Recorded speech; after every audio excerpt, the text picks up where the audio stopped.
YCP పదవుల భర్తీలో భాగంగా పలు నియామకాలను ఆ పార్టీ అధినేత మాజీ సీఎం వైఎస్ జగన్మోహన్ రెడ్డి చేపట్టారు. ఈ మేరకు వైఎస్ఆర్సీపీ కేంద్ర కార్యాలయం ప్రకటన విడుదల చేసింది. వైసీపీలో పొలిటికల్ అడ్వైజరీ కమిటీ పూర్తిస్థాయి పునర్వ్యవస్థీకరణ జరిగింది.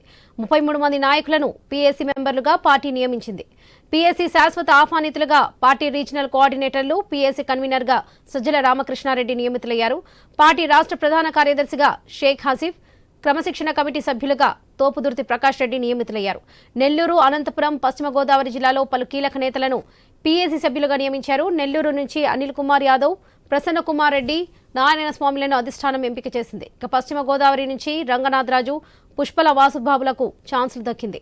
అనంతపురం జిల్లా నుంచి శంకర్ నారాయణ, శైలజనాథ్, విశ్వేశ్వరరెడ్డి, తలారి రంగాయలు ఎంపికయ్యారు. ఆ నేతలనే ఎందుకు పీఏసీ సభ్యులుగా ఎంపిక చేశారు? ఆయా జిల్లాలో వైసీపీ నేతల స్పందన ఏమిటి?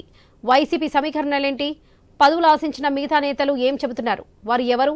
పదవులు దక్కిన వారు చెబుతున్నదేంటి?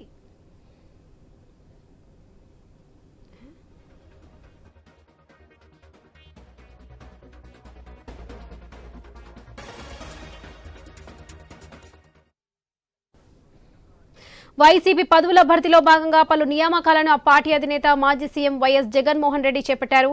ఇక పశ్చిమ గోదావరి జిల్లాకు సంబంధించి మరిన్ని అప్డేట్స్ మా ప్రతినిధి భార్గవ్ అందిస్తారు. భార్గవ్. లక్ష్మి, వైఎస్ఆర్ కాంగ్రెస్ పార్టీ గడిచిన ఎన్నికల్లో ఘోర ఓటమి తర్వాత మళ్ళీ సంక్రాంతి తర్వాత వేగవంతంగా పుంజుకుంటుంది, కేడర్ లో జోష్ నింపుతుందని అందరూ ఎదురు చూస్తున్నప్పటికీ కూడా దాదాపు 3 నెలలు ఆలస్యమైందని చెప్పుకోవచ్చు. ఇప్పుడు తాజాగా కూడా అటు వైఎస్ జగన్ చేసినటువంటి కీలక వ్యాఖ్యలు కానీ, పార్టీలో కీలకమైనటువంటి నిర్మాణంలో భాగమైనటువంటి పీఏసీ సంబంధించి స్థానాల భర్తీ గాని తాజా కూడా చేపట్టడం జరిగింది. దీంతో ప్రస్తుతం అటు పశ్చిమ గోదావరి జిల్లాలో కూడా కేడర్ అంతా కూడా మళ్ళీ పార్టీకి పునర్వైభవం వస్తుందంటూ కూడా అందరూ ఆశలతో ఎదురు చూస్తున్న పరిస్థితి ఉంది. అందులో భాగంగానే ఈ రోజు కీలకంగా ఉన్నటువంటి ఈ జిల్లాలో కూడా 2 నేతలను పీఏసీ మెంబర్లుగా అధిష్టానం ప్రకటించింది. అందులో ఒకరు పశ్చిమ గోదావరి జిల్లా అధ్యక్షులుగా, వైఎస్ఆర్ కాంగ్రెస్ పార్టీ అధ్యక్షులుగా పనిచేసిన మాజీ గృహ నిర్మాణ శాఖ మంత్రి ఎవరైతే ఉన్నారో అత్యంత మాజీ ఎమ్మెల్యే చెరుకువాడ శ్రీరంగనాథరాజును పీఏసీ మెంబర్ గా ప్రకటించింది. ఆయన సుదీర్ఘ కాలంగా కూడా అటు కాంగ్రెస్ పార్టీలో, ఆ తర్వాత వైఎస్ఆర్ కాంగ్రెస్ పార్టీలో కూడా వైఎస్ఆర్ కుటుంబం వెంటే కూడా ఆయన ఉన్నారు. ఈ తరుణంలో ఆయనకు ఈ రోజు పీఏసీ మెంబర్ గా ఇవ్వడంతో కూడా ప్రస్తుతం ఆయన మరోసారి కీలకంగా కూడా పార్టీలో వ్యవహరించేటువంటి అవకాశం కూడా కనిపిస్తుంది. ఎందుకంటే గతంలో జిల్లా అధ్యక్షులుగా పనిచేసిన ఆయన ఆ తర్వాత ప్రస్తుతం ఆచంట నియోజకవర్గానికే పరిమితం అయిపోవడం, ఎన్నికల్లో ఓటమి తర్వాత కాస్త వెనక్కబడ్డారంటూ కూడా అటు ఆరోపణలు వచ్చిన నేపథ్యంలో పీఏసీ మెంబర్ గా ఈ రోజు పదవి ఇవ్వడంతో జిల్లా అంతా మళ్ళీ తిరిగి ఆ పార్టీని బలోపేతం చేసేందుకు పనిచేసే అవకాశం ఈ విధంగా కూడా దక్కుతుంది. కేవలం పొలిటికల్ అడ్వైజరీ కమిటీగానే కాకుండా పార్టీలో ఉన్నటువంటి కేడర్ లో కూడా జోష్ నింపేందుకు ఈ పదవులు సహకరిస్తాయని కూడా ఈ రోజు కేడర్ భావిస్తున్నటువంటి పరిస్థితి కూడా ఉంది. మరోవైపు అటు ఏలూరు జిల్లాకు సంబంధించి కూడా ఏలూరు జిల్లాలో జిల్లా పార్టీ అధ్యక్షుడిగా గతంలో పనిచేసినటువంటి ఉంగుటూరు మాజీ ఎమ్మెల్యే పుప్పాల వాసుబాబుకు కూడా ఈ రోజు పీఏసీ మెంబర్ గా అవకాశం ఇవ్వడం అయితే జరిగింది పీఏసీ కమిటీలో. ఎందుకంటే ఆయన అటు ఎటువంటి వివాదాలకు కూడా గతంలో దూరంగా ఉండడం, అలాగే ఎమ్మెల్యేగా ఉంగుటూరు ఎమ్మెల్యేగా పనిచేయడం, పార్టీ జిల్లా అధ్యక్షుడిగా పనిచేస్తూ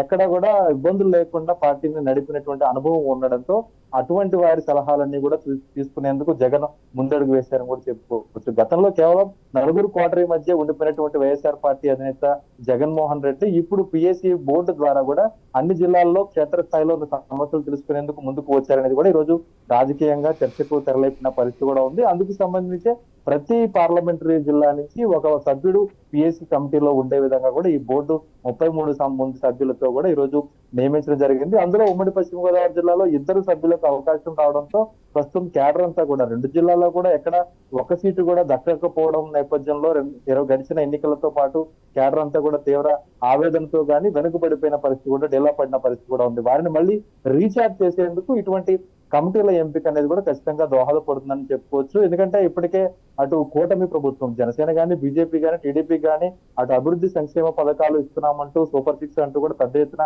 ప్రచారం చేస్తుంది. అనేక మంది వివాదాలు జరిగిన నేపథ్యంలో వైఎస్ఆర్ పార్టీ శ్రేణులపై కూడా కేసులు పెట్టడం అయితే జరుగుతుంది. దానికి సంబంధించి ముందు నుండే నడిపించేటువంటి వారు, కేడర్ కు ధైర్యం ఇచ్చేటువంటి నాయకులు ఎవరు ఉన్నారు అంటూ కూడా ఈ రోజు అందరూ ఎదురు చూస్తున్న తరుణంలో ఇటువంటి పదవులు ఇచ్చినప్పుడు అటువంటి వారు ఖచ్చితంగా బాధ్యత తీసుకోవాల్సినటువంటి అవసరం ఉంటుంది. కాబట్టి ఈ పీఏసీ కమిటీ అందుకు అనుగుణంగా కూడా ఉపయోగపడుతుంది అనేది ఈ రోజు కేడర్ భావిస్తుంది. ఖచ్చితంగా ఉగాది తర్వాత మళ్ళీ వైఎస్ఆర్ పార్టీ అయితే మళ్ళీ ఒకసారి ప్రతిపక్ష హోదా నిలబెట్టుకునేందుకు అసెంబ్లీలో ఉన్నా లేకపోయినా కూడా ప్రజల పక్షాన నిలబడేందుకైతే ఆ పార్టీ ప్రయత్నాలు ముమ్మరం చేసిందని కూడా చెప్పుకోవచ్చు వరలక్ష్మి.